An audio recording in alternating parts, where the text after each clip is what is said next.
నమస్తే గురుగారు. వాగర్థావివ సంపృక్తౌ వాగర్థ ప్రతిపత్తయే జగతః పితరౌ వందే పార్వతీ పరమేశ్వరౌ. ఆదిత్యాయ చ సోమాయ మంగళాయ బుధాయ చ గురుశుక్రశనిభ్యశ్చ రాహవే కేతవే నమః. శృంగేరి జగద్గురు పీఠాధిపతులకి, కంచి పీఠాధిపతులకి నమస్కారములు తెలియజేసుకుంటూ కార్యక్రమాన్ని ప్రారంభిద్దాం. గురుగారు, చైత్ర అమావాస్య వస్తోంది. అంటే ఉగాది తర్వాత వచ్చే మాసంగా భావిస్తూ ఉంటాము. చాలా విశిష్టమైన మాసం అని చెప్తూ ఉంటారు గురుగారు. సో చైత్ర మాసం విశిష్టతతో పాటుగా ఈ అమావాస్య రోజు మనం ఏం చేయాలి, ముఖ్యంగా అమావాస్య గురించి ఈ వీడియోలో డిస్కస్ చేద్దాం గురుగారు. సో ఈ అమావాస్య ప్రత్యేకత ఏంటి, ఏం చేయాలి, ఏం చేయకూడదు లాంటి వివరాలు తెలియజేస్తారా? తప్పకుండానమ్మా. ఇప్పుడు వీక్షించేటువంటి మన ఐ డ్రీమ్ ప్రేక్షకులకి ఈ యొక్క వీడియో ఆశాంతం వీక్షించండి. ఎందుకనంటే ధర్మ నిర్ణయము అలాగే ధర్మ నివృత్తి అనేటువంటిది ఈ వీడియో ద్వారా మీకు తెలియచేయడం జరుగుతుంది. అంటే వీక్షించేటువంటి మన ప్రేక్షకులతో పాటమ్మా, మనకు మాసము అన్నప్పుడు అమావాస్య వెళ్ళిన రోజు నుంచి మళ్ళీ అమావాస్య వరకు ఉండేటువంటిది మాసంగా చేస్తాం. కానీ మనకు ఉత్తరాది ప్రాంతం బారహస్పత్యమానము కానీ సౌరమాన ప్రకారం కనుక చూసుకున్నట్లయితే వాళ్ళకి ఒక మాసము అన్నప్పుడు ఏంటంటే పౌర్ణమి నుంచి మళ్ళీ వచ్చే పౌర్ణమి వరకు ఒక నెల లెక్క. అందుకనే మనకు కాశీ లాంటి క్షేత్రాల్లో కనుక చూసినట్లయితే మనము అమావాస్యకి మాసం అంతమవుతే వాళ్ళకి పౌర్ణమితో మాసం అంతమవుతుంది. అందుకనే ఇక్కడ ఏంటి వాళ్ళ దృష్టిలో అంటే మనకు పరాశరుల వారు ఇచ్చినటువంటి దాని ప్రకారము వరాహమిహిరుల ప్రకారము కనుక చూసుకున్నట్లయితే ఈ యొక్క చైత్ర పౌర్ణమి నుంచి మన లెక్కలో చైత్ర పౌర్ణమి నుంచి వైశాఖ పౌర్ణమి వరకు, చైత్ర పౌర్ణమి వెళ్ళిన మరుసటి రోజు నుంచి వైశాఖ పౌర్ణమి వరకు వాళ్ళకి చైత్రమాసం కింద లెక్క అది. కాబట్టి ఈ యొక్క చైత్రమాసము మనకు అమావాస్య వస్తుంది, వాళ్ళకి కూడా చైత్రమాసంలో ఉండేటువంటి అమావాస్యనే మొదటి నెల వాళ్ళకి, అది ఇది మనకు మొదటి నెల ఆఖరు. కాబట్టి ఈ రోజున చాలా విశేషం ఏమిటి అని అంటే మనకు వైశాఖ పురాణంలో నారద మహర్షి అంబరీషుల యొక్క సంవాదంలో అనేకమైనటువంటి పురాణ గాథలు మానవులు చేయాల్సిన ధర్మముల గురించి చెబుతూ ఉన్నప్పుడు అందులో చాలా ఆకర్షించినటువంటిది ఏంటంటేనమ్మా, ఈనాడు మనం ప్రేక్షకులతో పాటు మనకు 5,000 నోట్లోకి పోతున్నాయంటే మన గొప్పతనం కాదమ్మా, పితృదేవతల యొక్క ఆశీర్వచనం. ఇట్లా బీటెక్ చదువుతారు, 5 లక్షల ప్యాకేజ్ పర్ మంత్ అని అంటే వాళ్ళ తెలివితేటలు ఉంటాయి, కానీ ఆ అవకాశం మన దాకా రావడం అనేటువంటిది పితృదేవతల ఆశీర్వచనంతో వస్తుంది. వీళ్ళతో పాటు చదువుకున్న వాళ్ళకి అందరికీ రాలేదే, మరి వీళ్ళకన్నా తెలివిగల వాళ్ళకి అంత ప్యాకేజ్ రావట్లేదే, మన పిల్లలకి ఎందుకు వస్తుంది? గమనిస్తే మన పితృదేవతలు చేసినటువంటి పుణ్యఫలము ప్రభావం వల్ల మనం ఆ ఫలితాన్ని ఎంజాయ్ చేస్తున్నాం. కాబట్టి చెప్పబడినటువంటి మానవ ధర్మంలో ఈ చైత్ర అమావాస్య రోజున విశేషంగా చెప్పబడింది. అంటే ఒక చిన్న కథతో క్లుప్తంగా వివరిస్తానమ్మా. అంటే ధర్మవర్ణుడు అనేటువంటి యొక్క మహాముని తన తపశ్శక్తి చేత ఊర్ధ్వలోకాలకి వెళ్ళిపోయాడు. అంటే అన్ని చూద్దామని. ఈనాడు మన అమెరికా, సింగపూర్, ఇండోనేషియా ఇలా అయితే చూడడానికి వెళ్తున్నామో, ఆనాడు ఆ లోకాలను చూడడానికి తపశ్శక్తి చేత ఆయన వెళ్ళినప్పుడు కుతూహలం కొద్దీ పితృలోకం ఎలా ఉంటుందని పితృలోకానికి వెళ్ళాడట. పితృలోకానికి వెళితే ఒకవైపున ఒక గడ్డి పొరక, ఆ గడ్డి పొరక పట్టుకొని కొంతమంది మనుష్యులు వేళ్లాడుతూ హాహాకారములు చేస్తూ బాధపడుతూ ఉంటుంటే ఒక ఎలుక ఆ గడ్డి పొరకను తింటూ కూర్చుందట. అంటే 3 వంతులు తిన్నది, 4వ వంతు మిగిలిపోయింది. అది గనక పోతే కింద మొత్తము అగాధంలో పడిపోతారు. వాళ్ళందరూ బాధపడుతూ వాళ్ళలో వాళ్ళు మాట్లాడుకుంటూ, మన కుటుంబంలో మన వంశంలో ఉన్నవాడు ధర్మవర్ణుడు అనేటువంటి వాడు పుట్టాడు, వాడన్నా ఉద్ధరిస్తాడు, వాడి కోసమే ఇది ఈ ఒక్క ముక్క మిగిలిపోయింది, వాడు ఆచరించకుండా ఉండి పెళ్లి చేసుకోకుండా సంతానాన్ని కనకుండా ఉన్నటువంటి కారణం చేత ఈ యొక్క ధర్మవర్ణుడు కూడా ఇట్లాగే ఉండిపోతే మనం అధోగతి పాలవలసిందే, మన వంశం అంతా నిర్వంశం అయిపోతుంది అని చెప్పి తలుచుకుంటుంటే నేనే ధర్మవర్ణుని చెప్తాడు. అప్పుడు చెప్పిన తర్వాత, నాయన నీకోసం ఎదురు చూస్తున్నాము, మా స్థితి చూసావు కదా, ఇలా ఇబ్బంది పడుతున్నాము, నీవు వేగిరంగా వెళ్ళి ఈ చైత్ర అమావాస్యకి చాలా విశేషమైన రోజు, పితృదేవతలు చెప్పారమ్మా ఈ మాట, ఈ చైత్ర అమావాస్య చాలా విశేషము, ఈ రోజున నీవు శ్రాద్ధ కార్యాది కార్యక్రమాలు చేయనాయన, మమ్మల్ని ఉద్ధరించు అనంటే వెళ్ళి చైత్ర అమావాస్య రోజున శ్రాద్ధాది కార్యక్రమాలు చేసి కారణం చేత పితృదేవతలు ఉద్ధరించబడ్డారు. ఆ తదనంతరం చక్కగా వివాహం చేసుకొని సంతానానికని గంధమాదన పర్వతం మళ్ళీ ఈ యొక్క సంబంధించినటువంటి తపోనిష్ట కోసం వెళ్ళిపోయాడు. అంటే ఇక్కడ మనకు గమనించాల్సింది ఏంటంటే ఈ చైత్ర అమావాస్య చాలా విశేషమైనటువంటిది. పితృదేవతల్ని ఉద్ధరించేటువంటి అమావాస్య. ఉన్న 12 మాసాలలో ఈ యొక్క చైత్ర అమావాస్య ఎందుకు విశేషం అంటే ఈ యొక్క అమావాస్య రోజున, అంటే దీనికి ఒక లింక్ కూడా ఉంది. రవి మేషమందు ఉండగా చైత్ర అమావాస్య గనక వచ్చినట్లయితే అది చాలా విశేషమైనటువంటి పవర్ఫుల్ అన్నట్టుగా చెప్పబడ్డారు. కాబట్టి మన అదృష్టం కొద్దీ ఈ 17వ తారీఖు అమావాస్య అయింది, శుక్రవారం అయింది, రేవతి నక్షత్రము మరియు అశ్విని నక్షత్రం కలిసి ఉన్నటువంటి రోజున. కాబట్టి మనకు చెప్పబడినటువంటిది ఏంటంటే నక్షత్ర సంధి ఉన్నటువంటి నక్షత్రాల్లో అత్యంత పవర్ఫుల్ అయినటువంటి నక్షత్ర సంధి గల నక్షత్రాలు రేవతి, అశ్విని. ఆ సంధి కాలం చాలా గొప్పదైనటువంటిది. కాబట్టి ఆ సమయంలో ఖచ్చితంగా ఎవరైతే ఈ అమావాస్య రోజున పురస్కరించుకొని శ్రాద్ధ కార్యక్రమాలు, అలాగే పితృదేవతలు నరకకూపంలో లేదా నరకయాతన అనుభవిస్తున్నటువంటి మోక్షాన్ని పొందినటువంటి వాళ్ళకి ఎవరైతే ఈ యొక్క మోక్షాన్ని కలిగిస్తాడో ఆ యొక్క పితృదేవతలు సంతసించి ఆ చేసిన వ్యక్తికి సకలమైనటువంటి అభీష్టాలు దేవతల కంటే చాలా వేగిరంగా నెరవేరుస్తారు. ఇది చెప్పబడి ఉంది.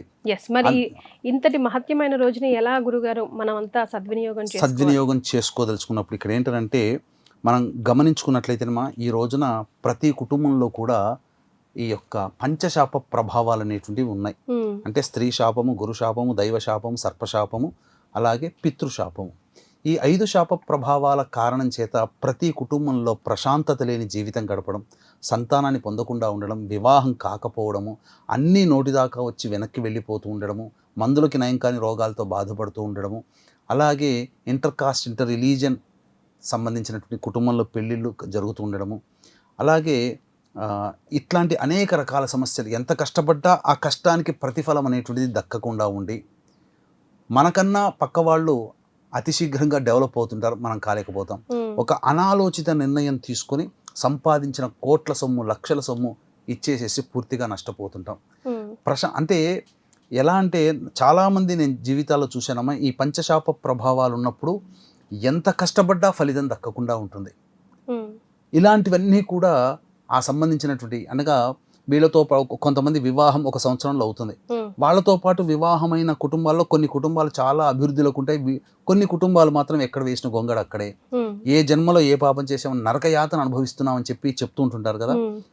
అలాగే మేము మా కోరిక నెరవేరడం కోసం తిరగని చెట్టంటూ లేదు, మొక్కని దైవం అంటూ లేదు, పుట్టంటూ లేదు అని చెప్పి వాపోతుంటారు. దేవుడు లేడు అనే స్థితికి చేరుకుంటారు.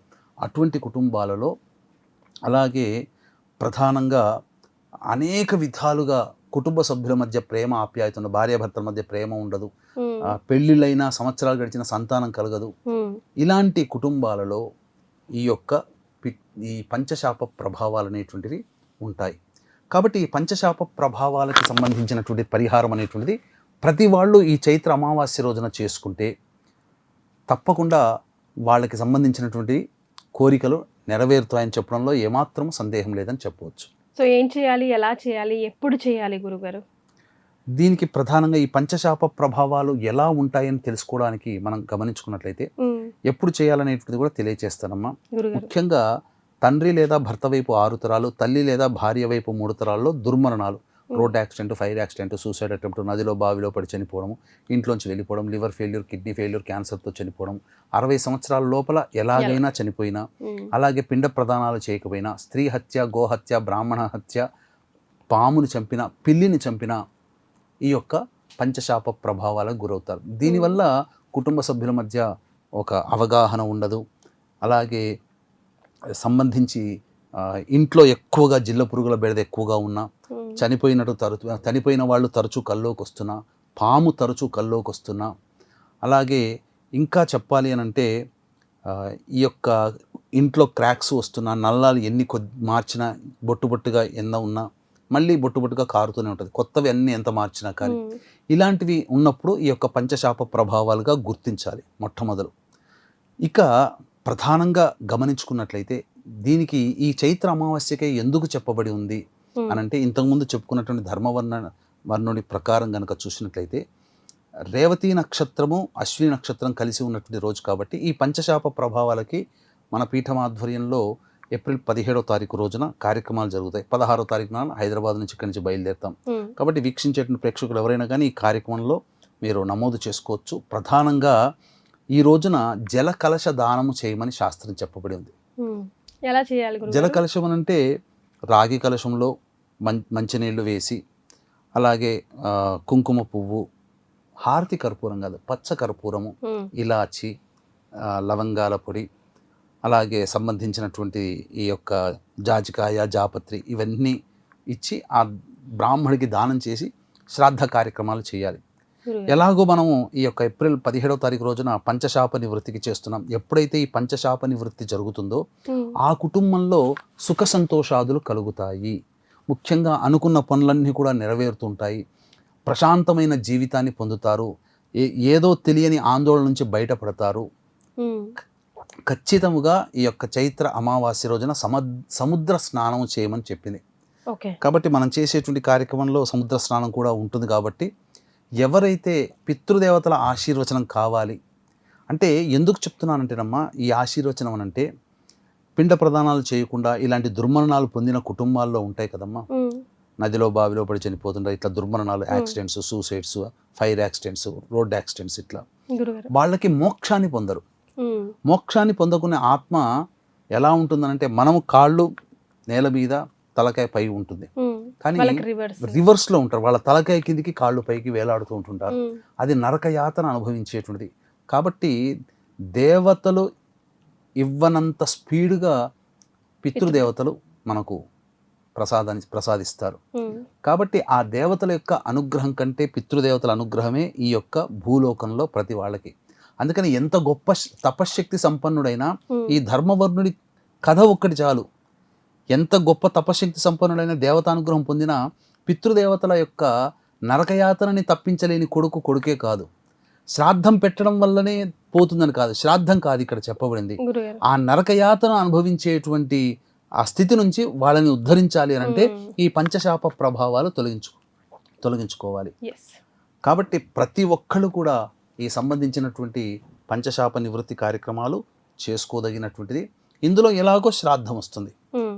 ఉదక కుంభ దానము చేయమని చెప్పి చైత్ర అమావాస్య రోజున ప్రత్యేకంగా వైశాఖ పురాణంలో చెప్పబడి ఉంది. కాబట్టి చక్కగా ఇటువంటివన్నీ కార్యక్రమాలు చేసుకోవడం చాలా మంచిది. మీ మంచి కోరి చెబుతున్నాను. రవి మేషరాశిలో ఉండగా చేసే ఈ కార్యక్రమం చాలా అద్భుతం. ఎందుకనంటే పితృకారకుడు రవి, పైగా నక్షత్ర సంధి అనేటువంటిది వస్తుంది. కాబట్టి ఎవరైనా ఇంట్లో దానం చేయదలిస్తే మనకు రాగి కలశమైన దానం చేయొచ్చు, వెండి కలశమైన దానం చేయొచ్చు, ఇత్తడి కలశంలోనే పెట్టవచ్చు. ఏది శక్తి లేకపోతే ఒక 40 రూపాయలు పెడితే మట్టి పాత్ర వస్తుంది, చెంబు, అందులోనైనా ఈ చెప్పిన పదార్థాలు నీళ్లు వేసి బ్రాహ్మడికి దానం చేసి శ్రాద్ధం పెడితే ఆ రోజులో 11:15 నుంచి 12:30 మధ్య కాలంలో చేయాలమ్మా. ఎందుకు అనంటే పితృకారకుడు లాభస్థానంలో ఉంటాడు మిథున లగ్నం నుంచి, పైగా నక్షత్ర సంధి ఏర్పడుతుంది.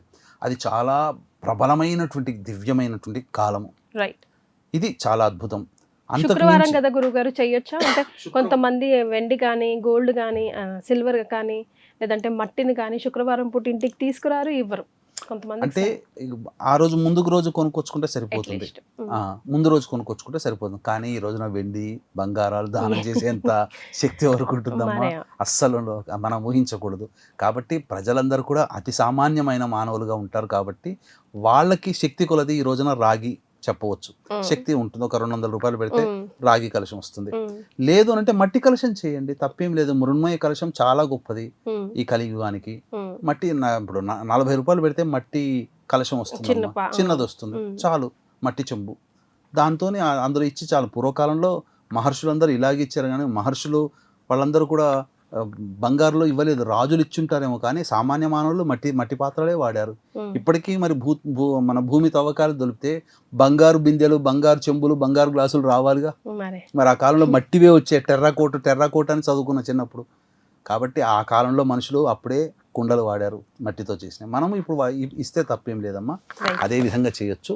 కానీ దీంతో పాటుగా ఈ యొక్క పంచశాప నివృత్తి కనుక జరిగితే చాలా అద్భుతంగా ఉంటుంది. మన పీఠం ఆధ్వర్యంలో ఈ పంచశాప నివృత్తి అనేటువంటిది సశాస్త్రీయంగా జరుగుతుంది. ఇటువంటి అవకాశం మళ్ళీ మళ్ళీ రాదమ్మా. రవి మేషమందుగా ఉండగా ఉండే అమావాస్య మళ్ళీ ఇంకొక సంవత్సరానికి వస్తుంది.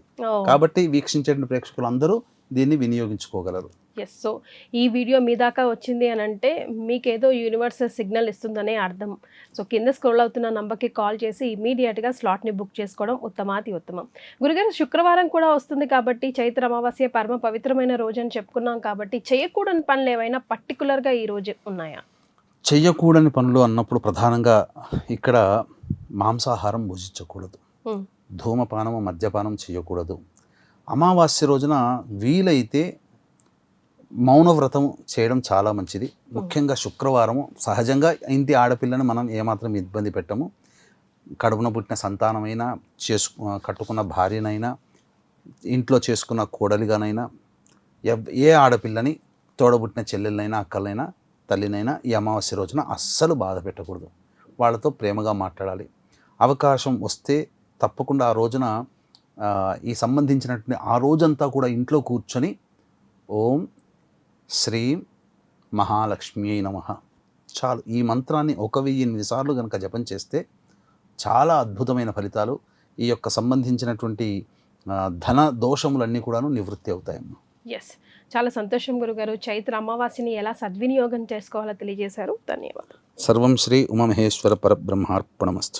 And for more videos, Please subscribe to iDream. Please subscribe to iDream. Please subscribe iDream. And please subscribe to iDream. For more videos, subscribe to iDream. please like, share and subscribe to the channel. Congratulations, iDream. Subscribe to iDream. Subscribe to iDream. So subscribe to iDream Media. iDream ki iDream team అందరికి huge congratulations. Please subscribe iDream Media. Please subscribe to iDream. Subscribe iDream. Please subscribe to iDream. iDream అంటే నా కళల ఛానల్ను subscribe చేసుకున్న నోరు తిరుగుతలేదు, మీరైతే గంట గుర్తు కొట్టండి. For more such videos, please subscribe to iDream. Subscribe to iDream. Please subscribe to iDream. Please subscribe iDream Media. Please do subscribe to iDream. Please subscribe to iDream Media. For best entertainment and information, please subscribe iDream. And don't forget to subscribe to iDream.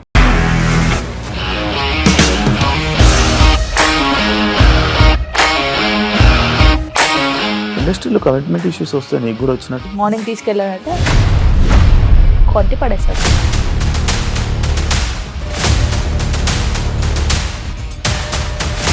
ఒక్కళ్ళు కూడా చూడలేదు ఈ cinema అని చెప్పడానికి కూడా చాలా ధైర్యం కావాలి. అది నిజం కదా, దాంట్లో ధైర్యం ఏంటి? ఇది నెక్స్ట్ డే ప్లేట్ మార్చేస్తే తప్పు కదా. As of now, we are comfortable this అని నేను అనుకుంటున్నాను. రష్మిక గారిది మీది ఒకే ఊరంట కదా. నీకు కోపం వచ్చిందంటే బాగా తిట్టేత్తరా? తిట్టేద్దామండి. నిజంగా గేమ్ ని ఎలా చేంజ్ చేయగలిగారు? ఏపీఎస్ఎఫ్సి వాళ్ళకి 6 నెలల్లో నేను 6 లక్షలు కట్టా. బిజినెస్ చేయాలనుకుంటే it is as difficult as riding a tiger.